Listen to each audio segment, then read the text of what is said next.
أعوذ بالله من الشيطان الرجيم بسم الله الرحمن الرحيم والصافات صفا فالزاجرات زجرا فالتاليات ذكرا إن إلهكم لواحد رب السماوات والأرض وما بينهما ورب المشارق والصافات صفا قسم ہے ان صفوں کو جوڑ کے سیدھا کرنے والی صفوں کی، ان صفیں جوڑنے والوں کی، یعنی اللہ نے یہاں فرشتوں کی قسم اٹھائی۔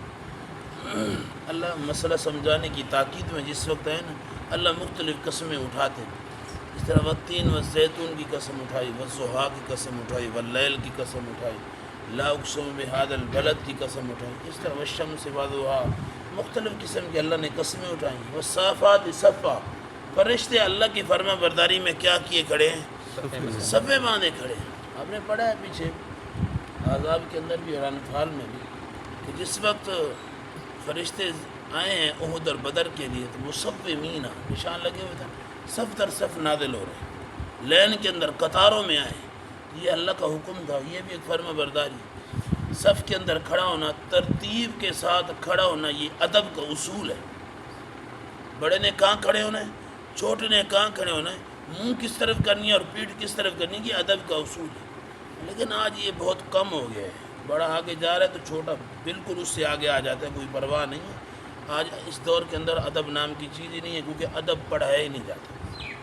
فالزاجرات زجرا، اور ڈانٹنے والے لشکر کی قسم۔ یہ بھی فرشتے ہیں، فرشتے ڈانٹتے ہیں کہ نہیں ڈانٹتے؟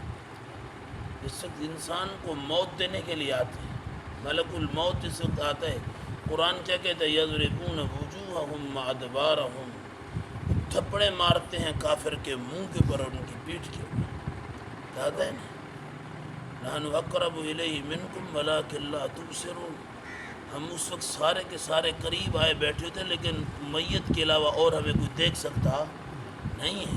اللہ نے کئی قرآن کے اندر کئی دلائل دیے، تو اس وجہ سے یہ ڈانٹنے والا لشکر ہے۔ ایک یہ ڈانٹ کی مثال، دوسرا یہ بدلوں کے اندر گرج کی ڈانٹ سنی ہے، فرشتے ہاں کرے ہوتے نا، تو یہ بھی ڈانٹ ہے۔ وہ اللہ نے کہا ہے فالزاجرات زجرا، ان ڈانٹ دینے والی جماعت کی قسم، فالتالیات ذکرا، اور میرے ذکر کی تلاوت کرنے والوں کی قسم، ان الہکم لواحد، لوگوں مان جاؤ تمہارا الہ کون ہے؟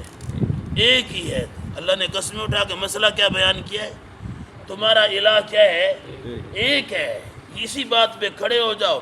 رب السماوات والارض، یہ الہ حکم کی تشریح ہو رہی ہے۔ کون سا الہ ہے تمہارا؟ جس نے آسمانوں کو پیدا کیا اور زمینوں کو، وما بینہما، اور جو کچھ ان کے درمیان ہے، اور رب المشارق، اور اللہ نے جو مشرقوں میں پیدا کیے۔ یہ مشرق اور مغرب کو مشارق کہا گیا، ٹھیک ہے؟ مشارق کسے کہا گیا ہے؟ مشرق اور مغرب کو ہی کہا گیا ہے، دونوں کو جمع ہے۔ ان زینا السماء دنیا، بے شک ہم نے آسمان کو مزین کر دیا دنیا کے اندر، بزینت الکواکب، کس سے؟ ستاروں سے۔ کواکب کا کیا معنی ہے؟ کہاں پڑھ کے ہے؟ کہاں؟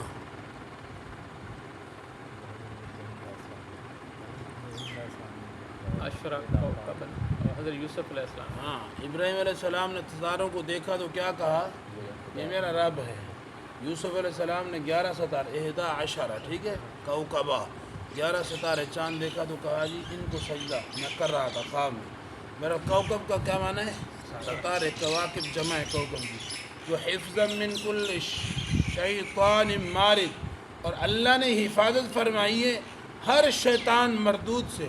لا یسمعون الی الملأ، نہیں وہ سن سکتے اس مجلس سے، الی الملأ، اس اعلیٰ، اس مالہ اعلیٰ، آسمان کی طرف یہ شیطان شتونگڑے جا کے کان لگاتے تھے، ٹھیک ہے؟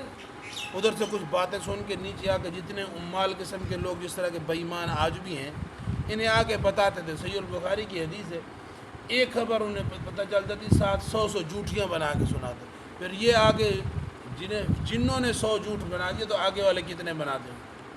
تو فرمایا نہیں وہ سن سکتے اس مجلس اعلیٰ کی بات۔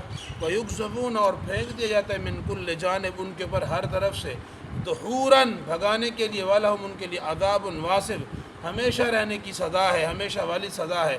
إِلَّا مَنْ خَطِفَ الْخَطَفَ، مگر اچکنے والے اچک لیتے ہیں، فَأَتْبَعُهُ شِهَابٌ ثَاقِبٌ، اس کے پیچھے لگ جاتا ہے ایک چمکتا ہوا ستارہ. دیکھا ہے کس طرح گرتا ہے؟ یہ اللہ نے مقرر کیا ہے. یہ ستارہ جو آسمان پہ رات کو چمکتا ہے اور گرتا ہے بڑی تیزی سے نکل کے، تیزی سے جا رہا ہوتا ہے، یہ اللہ نے شہاب ثاقب سے کہا ہے. اللہ نے مقرر کیا یہ شیطان اوپر جانے لگتے ہیں اور وہ اسے گرتا ہے اور آگ اسے جلا دیتا ہے، یہ ختم ہو جاتا ہے. جو اوپر جاتے ہیں جنوں میں سے شیطانوں میں سے جس کے اوپر ستارہ گرتا ہے وہ وہیں مر جاتا ہے. فاستفتہم، اے میرا نبی ان سے پوچھیے. فاستفتہم فتوے سے ہے نا جی. فاستفتہم ان سے پوچھیے. اہم اشد خلقاً، کیا یہ زیادہ سخت ہے اس طرح کے معاملات پیدا کرنا؟ امن خلقنا، یا وہ جو ہم نے پیدا کر دیے. انا خلقناہم، بے شک ہم نے انہیں پیدا کیا. من طین لازب، ایک گارے کی مٹی سے. من طین لازب، ایک گارے کی مٹی سے ہم نے پیدا کیا تمہیں. بل عجبت، بلکہ تو نے تو بڑا تعجب سمجھا. ویسخرون، اور وہ ٹھٹھا کرتے ہیں. وَإِذَا ذُكِّرُوا، جس وقت نصیحت کی جائے. لا یذکرون، وہ نصیحت حاصل نہیں کرتے. وَإِذَا رَأَوْا آیَةً، جب وہ کوئی معجزہ یا نشانی دیتے ہیں. یستسخرون، وہ مذاقیں اڑانا شروع کر دیتے ہیں، ٹھٹھا کرنا شروع کر دیتے ہیں. وقالوا، اور کہتے ہیں ان ھذا، نہیں ہے یہ الا سحر مبین، مگر ایک واضح جادوگر ہے محمد الرسول اللہ صلی اللہ علیہ وسلم. اذا متنا، یہ کیسی باتیں کرتا ہے. اذا متنا، جب ہم مر جائیں گے. وکنا ترابا، اور ہم کیا ہو جائیں گے؟ مٹی ہو جائیں گے. وعظاما، اور ہماری ہڈیاں بوسیدہ گل سڑ جائیں گی. انا لمبعوثون، یہ کہتا تم پھر دوبارہ اٹھائے جاؤ گے. یہ کیسی بات ہے؟ جس وقت بندہ ہی مر گیا. اصل بات کیا ہے؟ اصل کہ انہوں نے دیکھا نا، اس بات سے بھی عقیدہ ثابت ہوتا ہے. ہمارے ہاں لوگوں کے ذہن بن چکے ہیں، قبر کے اندر میت کو رکھ کے ہو تو میت کو اٹھا کے بٹھا دیتے ہیں اور سارا کچھ ہوتا ہے، اور میت پتہ نہیں کیا کیا سنتی ہے، سناتی ہے. یہ ساری غلط بات ہے. بھائی بات یہ ہے کہ یہ معاملے سارے روح کے ساتھ ہیں. ٹھیک ہے. جن لوگوں نے قبر کشائیاں کی ہیں آپ میں سے کوئی اگر بندے سے، میں نے تو اکثر دیکھا ہے کہ ہڈیوں کے ڈھیر پڑے ہوتے، پسلیوں کے ڈھانچے پڑے ہوتے. شاید آپ میں سے کسی نے قبر میں دیکھا ہو، ہڈیوں کے ڈھیر پڑے ہوتے ہیں اور ہمیں سائڈ پہ اکٹھی کر کے رکھنی پڑتی ہے، سائڈ پہ رکھ دیتے ہیں. بات یہ ہے کہ جس وقت اللہ نے ہڈیاں بنا دی، روح تو نہ رہی، اور یہ تو قبر ہے، اور جن کی قبر بنی ہی نہیں. ایک دلیل، جن کی قبر بنی ہی نہیں، سمندروں میں، آگ میں، جانوروں درندوں کے اندر، ادھر ادھر پتہ نہیں چلا کہاں چلے گئے، قبر ہی نہیں، جنازہ نہیں. ان کا حساب نہیں ہوگا. کس سے؟ روح سے ہوگا. ایک بات. تیسری دلیل، بخاری اور مسلم اٹھاؤ، کتاب الجہاد، کتاب المغازی کے اندر اللہ کے نبی علیہ السلام نے فرمایا ایک ہی قبر کھودو اور شہیدوں کو کیا کرو، جسے قرآن سب سے زیادہ آتا ہے اسے نیچے رکھو اس کی لاش کو، پھر اس سے کم اس کے اوپر، اس کے 10 لاشوں تک حدیث کے لفظ ہیں ایک ہی قبر میں رکھ دیتے تھے.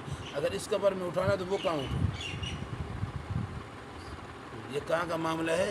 برزخ کا معاملہ ہے. یہ معاملہ کیا ہے؟ ہاں، حدیث کے لفظ ہے، اسے اٹھا کے بٹھا دیے جاتے. برزخ کا معاملہ ہے. فرشتے دو آ جاتے ہیں، نیلی آنکھوں والے آ جاتے ہیں، فلانے آ جاتے ہیں، سوال کرتے ہیں. جب یہ برزخ کا معاملہ ہے، برزخ کا معاملہ ہے. آپ ابھی سورہ یاسین میں پڑھ کے حبیب نجار کو جس وقت قوم نے مار دیا، وہ نبیوں کی تصدیق کرنے آیا بستی انطاکیہ کے اندر، اسے مار دیا. اللہ نے کہا قیل ادخل الجنہ، کیا ہو جائے؟ جنت میں داخل. اور اس نے جا کے ادھر کہا یا لیت قومی یعلمون بما غفر لی ربی، اگر افسوس میری قوم جان لیتی کہ میرے رب نے مجھے معاف کر دی. یہ سارے معاملات سامنے رکھ کے دیکھو تو معاملہ برزخی ہے. یہ عقیدہ بنا، معاملہ کیا ہے؟ برزخی ہے. یہ عام دنیاوی معاملہ نہیں ہے. اچھا، پھر بخاری کی جو حدیث ہے قرعن عالہم، قرعن عالہم، وہ جوتوں کی آواز سنتے ہیں. آپ نے سورۃ فاطر میں پڑھا ہے کچھ دن پہلے کہ ان اللہ یسمع من یشاء، اللہ سنانے پہ تو دیواروں کو سنا دے، وہ تو قادر ہے نا جی. لیکن اس حدیث کا لفظ ہے لقرعن عالم، کا مطلب یہ ہے اگر اللہ تجھے سنانے پہ ہے نا، ظالم سن لے، جن کے اوپر بڑا مان کرتا نا، وہ تجھے یہاں پھینک کے وہ جا رہے ہیں.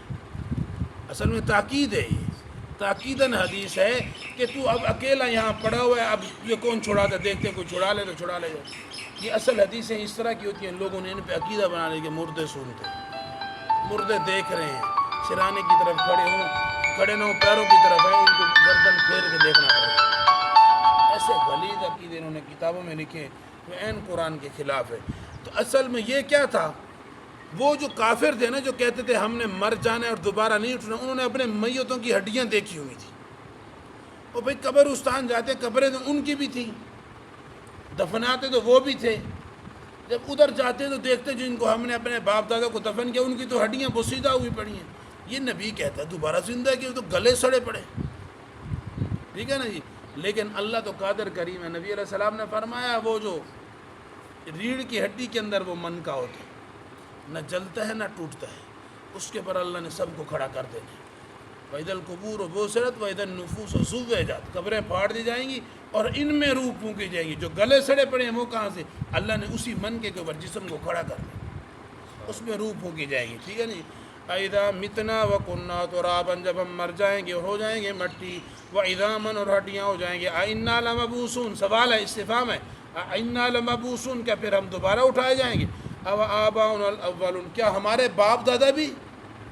اپنے ہاتھوں سے تو ہم دفن کیے بیٹھے ہیں نا, دیکھے بیٹھے ان کی ہڈیاں گلی سڑی پڑی ہیں. أَوْ آبَاؤُنَا الْأَوَّلُونَ, کیا ہمارے پہلے باپ دادا بھی؟ یہ سوال ہے. قُلْ, کہہ دیے نام, جی ہاں ہاں. فَأَنْتُمْ دَاخِرُونَ, تم ذلیل ہی ہوگے. انتم داخرون, تم کیا ہوگے؟ ذلیل ہی ہوگے. فَإِنَّمَا هِيَ, یہ زجرۃ واحدہ, ایک ہی ڈانٹ ہوگی. فَإِذَا هُمْ يَنظُرُونَ, جب وہ سارے کے سارے دیکھ رہے ہوں گے. اللہ ڈانٹ کس طرح؟ نُفِخَ فِي الصُّورِ نَفْخَةٌ وَاحِدَةٌ, ایک ہی سور کی پھونک دی, ایک ہی لگے گی. اسرافیل علیہ السلام سور پھونکیں گے, ایک ہی ڈانٹ پڑے گی, سارے کے سارے دیکھتے, آنکھیں وہیں تنی کی تنی رہ جائیں گی, کچھ بھی نہیں کر سکیں گے. وَقَالُوا, اور کہیں گے, یا ویلنا, ہے بربادی کا دن. هذا یوم الدین, یہ تو آج بدلے کا دن آ گیا. هذا یوم الفصل, یہی فیصلے کا دن ہے. الذی, وہ جو, کنتم بہ تکذبون, جس دن کو تم کیا کرتے تھے؟ جھٹلاتے تھے.